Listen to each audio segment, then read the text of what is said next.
Okay, this is a tutorial for alerts. In this video, I'm going to be covering all the types of alerts you can use. We're going to be going over single alerts, multiple alerts, dynamic alerts, alerts in a screener, and strategy alerts. So, the first type of alert is the alert condition. This is the one most of you guys might be familiar with because it's the oldest one. And the syntax for this one, down here we have alert condition. You just put a condition in it, and that's the only required argument you need to use, but you can also give it a title and a message, and it doesn't return anything.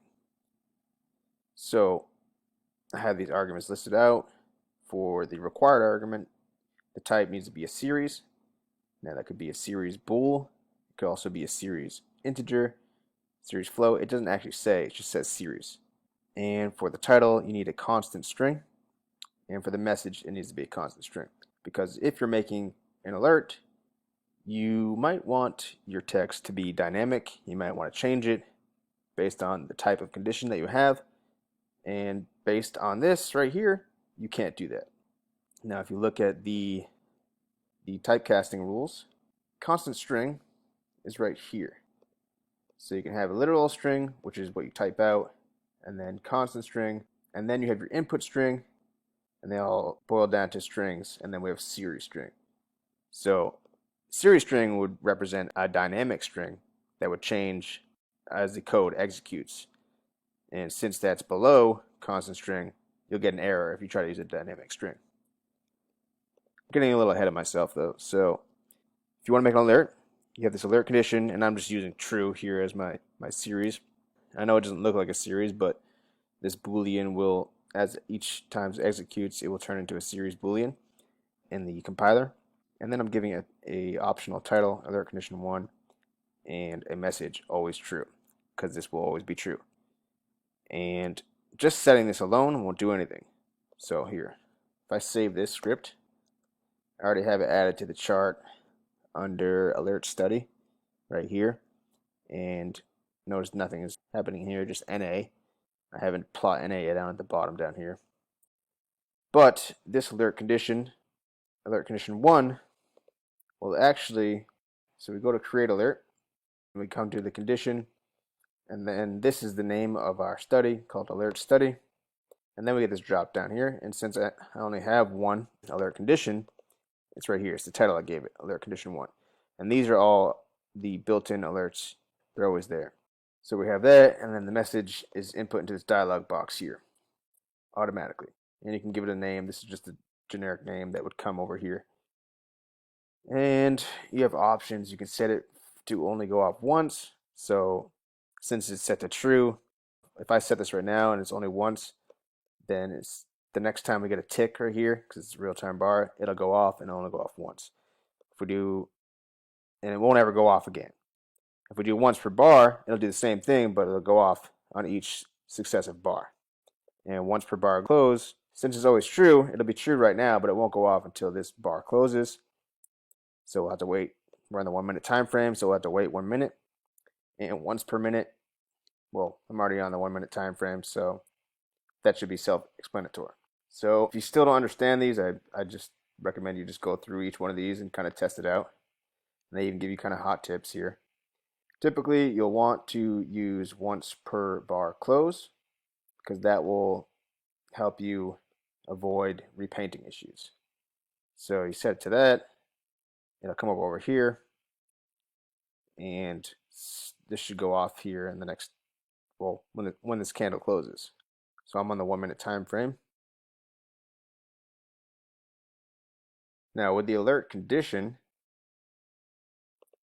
this message here, you actually, now there's the alert going to my email. If you notice down here, this question mark, you can actually set certain placeholders. And if you read through this, there's a whole bunch of information on how to do that. Now, I'm not going to do that here because there's a second method that we can use, and it's the newest method, and it's actually the recommended method, because with this alert condition, if we use this takes up an additional plot output, and it must be global. So I can't put this alert condition in a function or even in an if block. So if true, something like that, I can't do this. This is going to be an error. Cannot use alert condition in local scope. See? So that's not good for me. It needs to always be, let me turn this off. It needs to always be out here like that. And then I have to use placeholders to get my dynamic messaging. And it's just messy. And if I want to change the title of something, I can't do this. I can't have, I don't know, a user-generated title with the input here. Like that gives me an error. If I want to have two alerts, two separate alerts, I can do this. And now you can come over here, you can do create alert. Come back to your alerts, the name of your study, and then now I have a selection between both the alerts. So that's how you do that. And I won't get into the placeholders because we won't need that. Not anymore, at least. So the second way to do this is the way that I recommend you guys start doing all of your alerts. And this is with the actual new alert function. So now we actually only have two arguments. We have the message that we want to send and the frequency.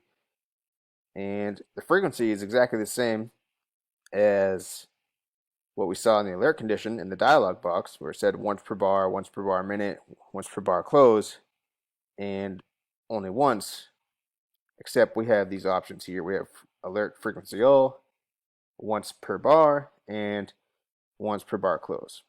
So it's not exactly the same, but you can put these inside of a local scope, and they don't take up a plot. So you can use as many as you want, and you can actually have this message right here is dynamic. So it's a series string. So you can change it according to whatever condition is happening in your chart. So frequency all, every time this alert is executed, it will go off. And you see, opposed to the alert condition, there is no condition. Like this gets executed with the code. So we need to make a condition. If condition, then execute this. Since condition isn't anything, we can just set that to true, right? So if this is true, then set this off. So it'll be true on every single tick, every single bar, and this will go off every single time that this condition is true. But like the alert condition, we actually need to set this alert. And something very important, once you set this alert, that alert will be on that time frame, whatever time frame you're on. And if you go ahead and you change your code, it won't be reflected here. If you change the code, you need to actually go and reset the alert and put it back into the server or create a new alert. So here we have alert study, and then the dropdown only gives us any alert function call. And that's how it's always going to be. And notice there's no more selection for once per bar or anything like that. That's all gone. We have an expiration time and all these same alert actions. And then there's no dialog box here, just the alert name. Because the dialog box now is here. And now this should go off as soon as we get a tick here. There we go. 2, 3. Yeah. And then we have once per bar and once per bar close. So that's pretty self-explanatory. Once per bar will just go off one time. In this case, once a minute. If I was in the 5 minute, it'd be once every 5 minutes. If it was always true. And then once per bar close. So if I had an alert right away, it would wait until this bar closed. So those are pretty self-explanatory. The thing with these alerts is if I wanted to use these placeholders, you can't do that. Like this alert will just come up as exactly as it looks. And however, if you do want to print out the close, this is where alerts really shine. You can just do this, you can do close plus, and then you need to make this close because it's a float.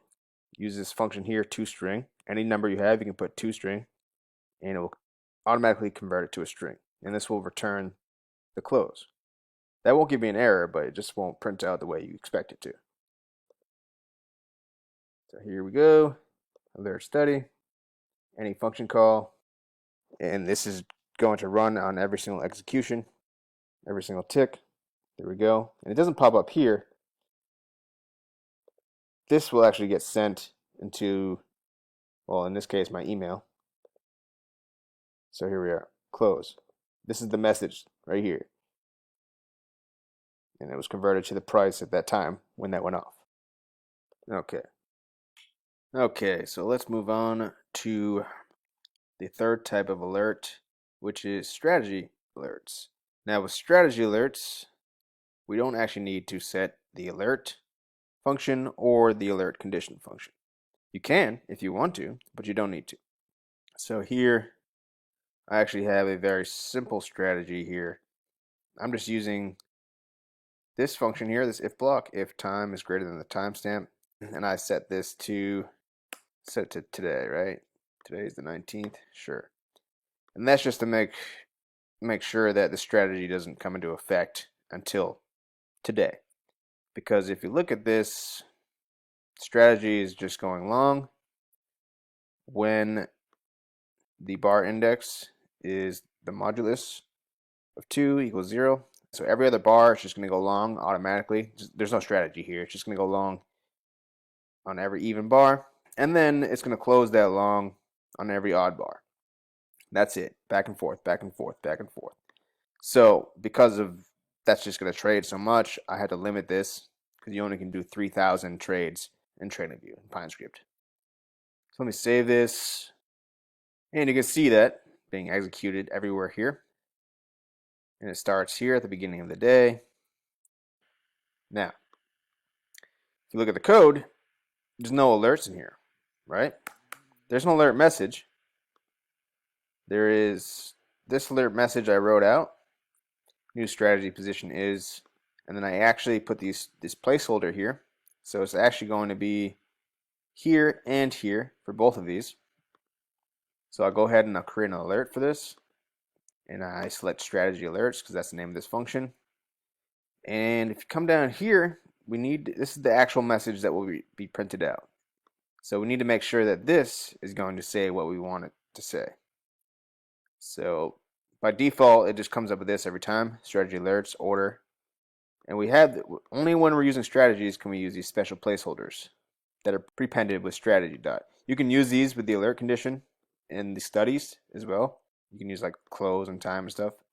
But we don't need to do that because we have the alert function without the condition, which is much, much easier to use. But here, we can actually see the order action. We can see how many contracts that is in our strategy and all these other things.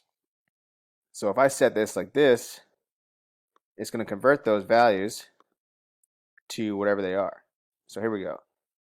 We have an alert here, order buy at 1, filled on the ticker, new strategy position is 1. And if you look here, this is order action, buy at order contracts 1, filled on ticker, which is BTC USD, new strategy position is 1.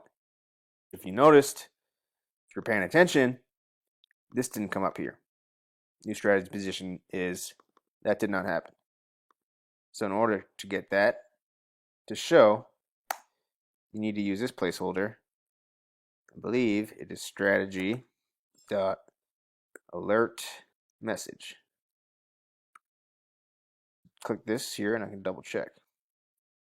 And you have this list, all the placeholders, position size, action, contracts, price, order ID, comment. That's not the one. It's this one, strategy order dot alert message. And the comment is actually, if you look over here, you can see comment, ID, when. Comment is the third argument that you can set, and that's what would come up if you use this one. But we'll just use the alert message, and it's not what I copied. Luckily, I remember what it is, strategy.order alert message, right? We save this. Don't worry about those warnings. And boom. But notice how this placeholder did not convert. This one. I just wrote that one wrong here. But this one right here, strategy.position size, that's an actual placeholder. And it did not convert because it won't convert inside here. It only converts if you put it in the dialog box.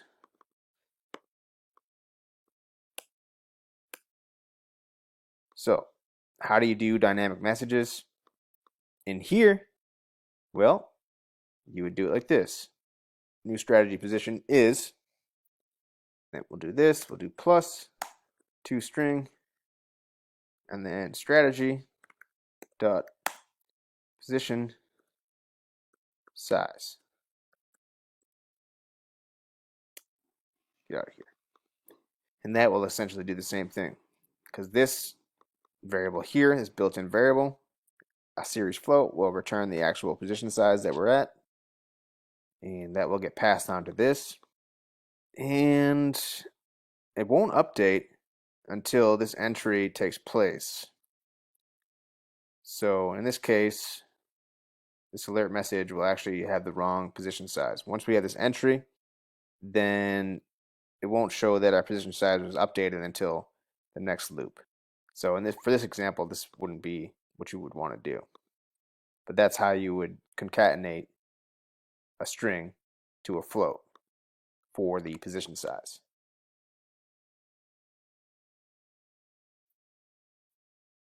I gotta edit this. So alert message, save, and let's see. I updated the code, but the alert I didn't create a new alert, so it's gonna be like that every time. Why is it not working? Well, like I said in the beginning, you need, every time you change the code, you need to create a new alert. Here we go, and then make sure that you add in order alert message. And that's only if you want to use the alert message in this strategy. You don't need to use it. And now look at this. See what I'm saying? So here we just got a cell, and it says new strategy position is 0, and then this message here says 1. So they're not synchronized, and that comes down to the way that these orders are being executed, and that's why I said that this is not the correct way to show this type of thing. But this isn't about how to correctly code strategies. This is how to set up your alerts with strategies, with studies, with the alert condition, and with alerts. If you want to learn how to program your strategies, that's a completely different lesson. All right, so let's look at setting up multiple alerts. Let's look at, this is what I would do actually. So here's this mini little screener that I built. It's very basic, very simple, but it's just to show you how to set up an alert. The whole purpose of this was like, I have a strategy, I want to test it across Bitcoin, I want to test it across Litecoin, I want to test it across all kinds of securities. Now, in TradingView, the current way to do that would be to come over here to Bitcoin, create an alert, set it up, then switch to something else, go to Litecoin, or whatever you want to do. You know, come to that chart, create a new alert, go to the next chart, create a new alert. You get the point. You have to create an alert for every single security that you're on. Or you could do it this way. So here we go. I have just 3 inputs here, and I'm using the type input symbol, which allows me to select just like this in my chart. So let me show you what that looks like. Let's get rid of that, and let's get rid of this one too. So don't worry about the other stuff right now. So when I hit the settings here, it pops up the interface, and these are the 3 inputs that I'm talking about. And automatically I just put in BTC USD, AUD USD, and AMC as the default values. So if you look at this, they're being reflected right here. Now I can click on this, and it brings that symbol chart right up, which is awesome, because now I can select whatever symbol I want. It doesn't have to be BTC USD. It doesn't have to be even crypto. It can be whatever. Anything in TradingView that you have access to, you can select, right? And there we go. So that's that. That's these 3 inputs here, which allows me to select those. And then down here, this is important. I built my strategy and I put it inside of a function. Now you'll see why I did this. So I just have a very basic strategy here.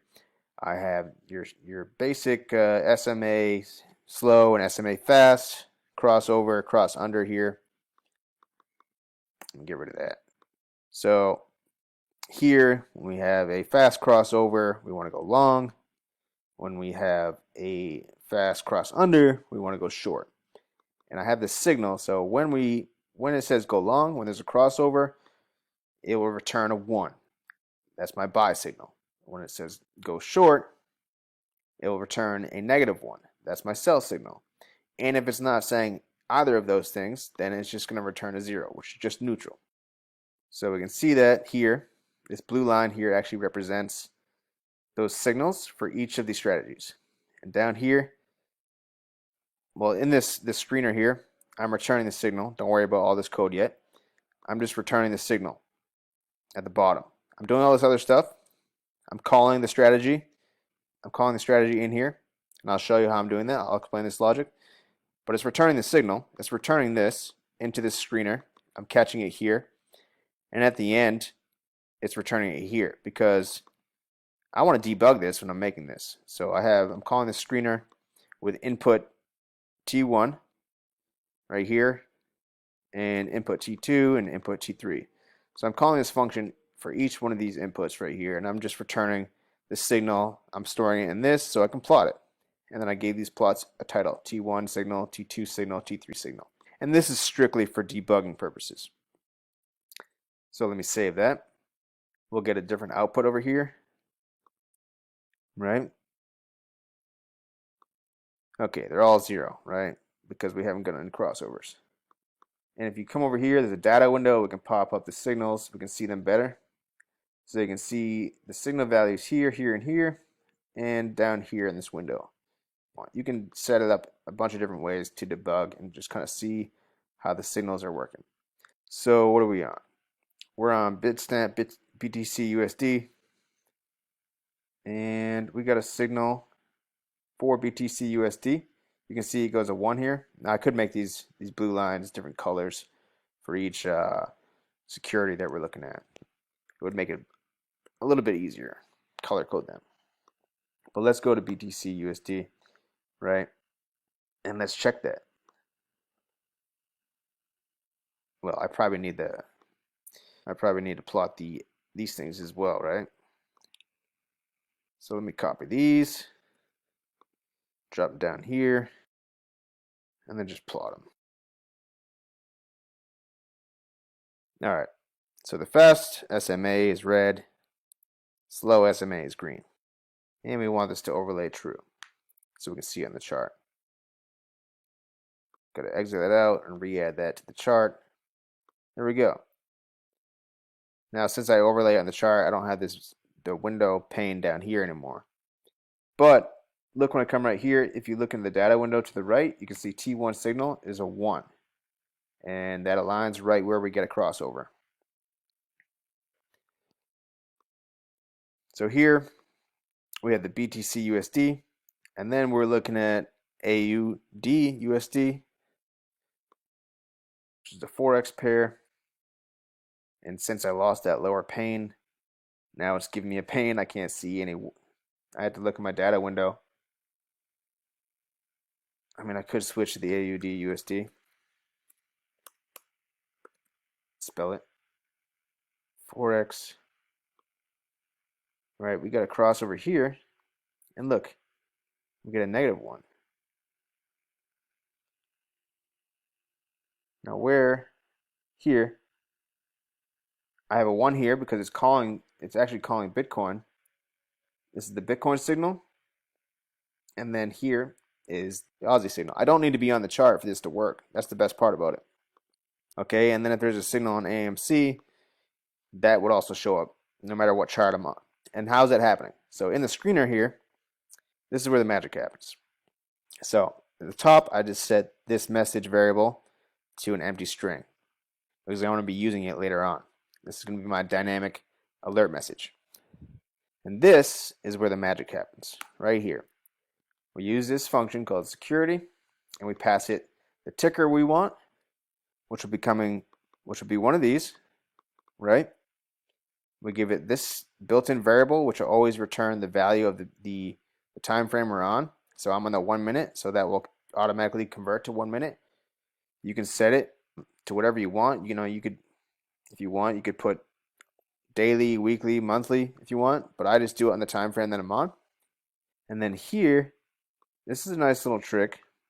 I can actually use these parentheses here to return a tuple of values. So in this, I'm returning the strategy function, and this is why I put this strategy in a function, because the only way to pass this strategy to another security is by putting it in a function. So now this function is going to run on this chart, it's going to run on Bitcoin, and it's going to run on AMC. Then those values, whatever the value that it returns, whatever that value is for that chart, it'll be returned over here into this. And it doesn't need to be named the same name. I just did that. I can name this whatever I want, right? And then also I'm returning the close. And I have close here. If I wanted to, I could return the open, the high, and whatever else I wanted. But I would need to respectively put those values here too. I can call them whatever I wanted. O, OP, and then high. Like, it doesn't matter. Right? So based on my strategy logic, I have a 1, -1, or 0. So I put in some if blocks here. If the signal is equal to 1, it's a buy, then I'm going to change my message, this variable, buy plus whatever the ticker is. And the ticker, like we said, is this input up here. That's going to be a string plus, and then I'm using this string at plus toString, and we're using the ticker close. Now, I can't put close here because that'll return the close of the current chart that I set this up at. That's why I'm returning the close here. And then if it's a sell signal, it does the same thing. So it doesn't really change too much. It just says sell here instead of buy. And now, if the signal is equal to a 1 or the signal is equal to a -1, then I want to set an alert with a message that was concatenated over here, whichever one. And then the alert frequency I'm setting to once per bar close. And like I said, I'm just returning the signal. So I don't need to do that. Well, I do in this case because it's returning something. But I don't need to do that if I wasn't trying to debug this. And this alert will only go off if we have a buy or a sell. This alert won't go off if there's no buy or sell signal, right? And down here, like, I built these functions, right? But they're not going to work until I call them. So that's pretty important. So I have fscreener, and I have input T1, which is up here, which is going to automatically be BTC USD. That's going to get passed. It's going to be this argument right here. It's going to get passed into the security function. It's going to get passed into this string here, and also this string. But only one of these strings will be passed down to the alert message based on if it's a buy or if it's a sell. Because this is an if signal equals 1, else if signal equals 1. So it's going to be either or. It can't be both of these. So we'll get that for BTC USD. It's going to plot it for debug purposes. Then we'll run the function again, but we'll pass it a different argument, which will be IT2, which is going to be AUD USD. It's going to do the same thing. It's going to come in, that IT2 will be coming in here. It'll be passed to this, passed to here, and so forth, right? And we're going to pass this strategy here to AUD USD through the security function. It's going to run it. It's going to say buy or sell, and then this message will be plotted here, and so forth. So enough talking about it. I'd say let's see it, but I'm going to be waiting here for a while for a cross to happen because the FX markets are closed. This is why we love Bitcoin, because it never closes. Right? So it looks like there's going to be a cross in a while. So you know what I'm going to do? I'm going to make sure this is working. So I'm going to go back to my strategy, and I'm just going to make go long is equal to true. And the reason I'm using this syntax here because I'm reassigning this value. If I do this, I'll get an error. So if I'm reassigning a value, then I have to use that. And I'm just setting it to true. So now this will always be returning a 1. We'll always be getting a 1 here, right? And we know it's going to say buy and whatever the string comes out to be. For BTC USD, AUD USD, and AMC. And guess what? We're going to get 3 alerts every single time that's true. I mean, if, in this case we will, because it'll be true for every single strategy here. If only BTC had a cross, then we'll only get 1 alert. But in this case, we're going to get 3 alerts, which is awesome. Like, I just made 3 alerts out of setting 1 alert. Now, like anything else, I need to actually set this strategy. Create alert. And let's go over here, multiple alerts. And this is alert function any call. So that's it. We just set that up, create, and it goes off instantaneously, right? How do we set this up? We set it with once per bar close. Okay, so not instantaneously. We have to wait for this 1 minute bar to close and open up the next one.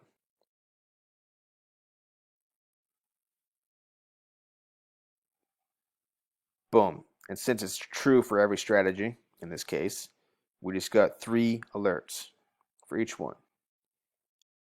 Buy Bitstamp BTC USD at 58,640. Buy BATS AMC at 1384. Buy FX AUD USD at 0.77374. Buy Bitstamp BTC ticker plus at 2-string ticker close. And there we go. And of course, you can modify this and you can add in a bunch of other different inputs for all the charts that you want to watch. And you can have your strategy in here set up similar to this. And you can watch all the charts you want with 1 alert.